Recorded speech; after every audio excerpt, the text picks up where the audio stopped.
All right, class, this video is going to be a demonstration of sewing what we call a taped seam. It's a normal seam with a seam allowance that's pressed open, and then we apply what's called a twill tape to it to keep it from stretching. This is twill tape. If I can get the light to catch it, you can kind of see that herringbone weave in it. This stuff does not stretch. It's very taut. So first step to this is to take two of your 3x6 sample muslin pieces, pin them together and sew them at a 1/2 inch. You should be very familiar with this technique. We've done it several times by now. So I'm gonna put a few pins in there and we're gonna sew this at a 1/2 inch. Line up with your 1/2 inch mark on your throat plate. And for this sample, you do backstitch at either end of your seam. I'm just gonna sew a half inch wide seam all the way down. You should have your stitch length at about a 3 for this. Sew all the way to the end and backstitch. And there you go. You've done the sewing part. The next step is to pull your pins out and to take this over to the iron and press your seam open. You know how to do this. It's where you lay it out flat and you press your seam allowance open at the iron. I'm going to go do that and I'll be right back. Okay, once you're back from the iron, you should have a nicely pressed open seam. 1/2 inch seam allowances should be nice and flat. Now to tape this seam, you're gonna use this piece of twill tape and it gets laid straddling this seam. You want it right down the middle, see there? But we talk about finished edges all the time and this is a raw edge. So to finish this edge off, I want you to turn it under 1/2 inch. You're gonna take a ruler and you're gonna draw you a line at 1/2 inch on both ends.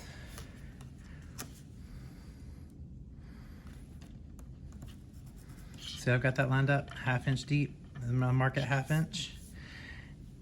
And you're gonna take that little pencil mark and you're gonna fold it on that 1/2 inch.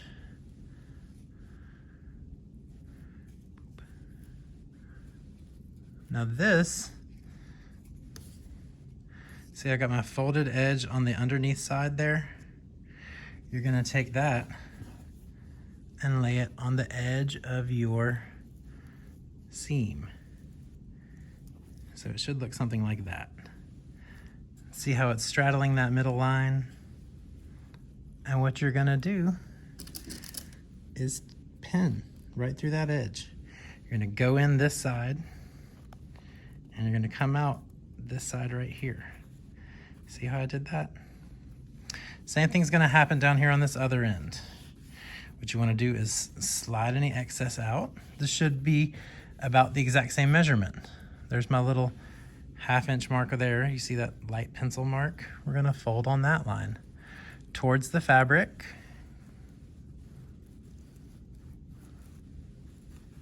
It's a little tricky sometimes. You can press these in place if you'd like, but you don't have to. And this lines up with that edge. Now before you pin this one in place, make sure that everything's the same length. My twill tape is a little bit shorter. And that might be because I might have folded it too far.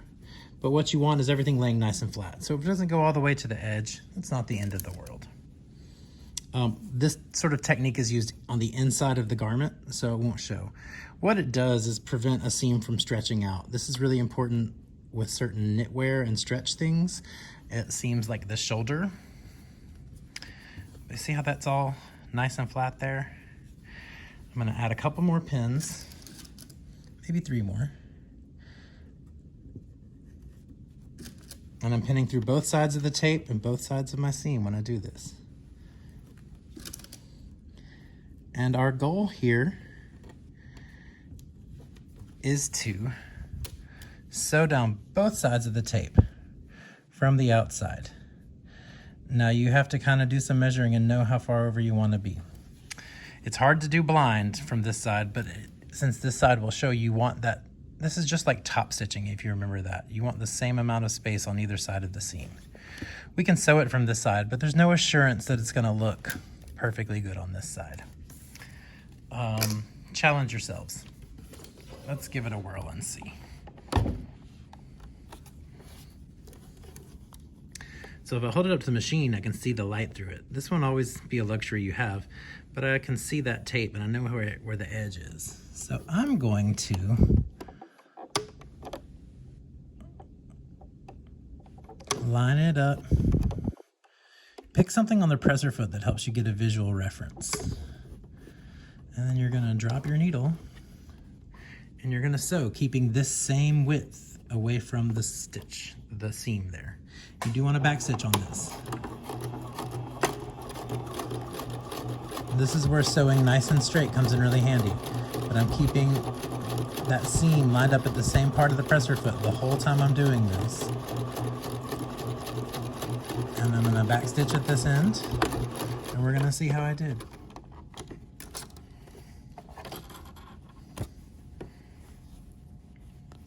That looks pretty good. You see that stitch line there? Pretty good. You want to be close to the edge. And now I got to come back and do the other side. Let's try that again. Again, I can kind of look through my fabric and see where my edge is. I'm going to line it up in the same place. And by that I mean I'm sort of putting my seam kind of in the middle of this part of the presser foot. You do what works for you, but make sure it's good and lined up. Oh no, I just unthreaded my machine, y'all. Such trouble. All right, we're back in business. And I'm gonna sew. Don't forget to backstitch.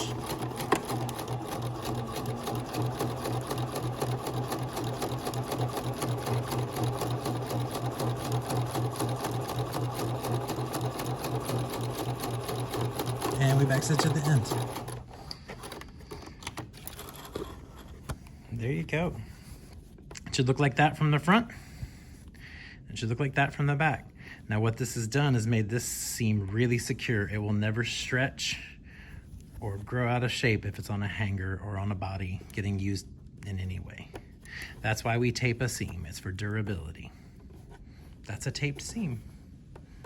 Pull your pins out and you're done.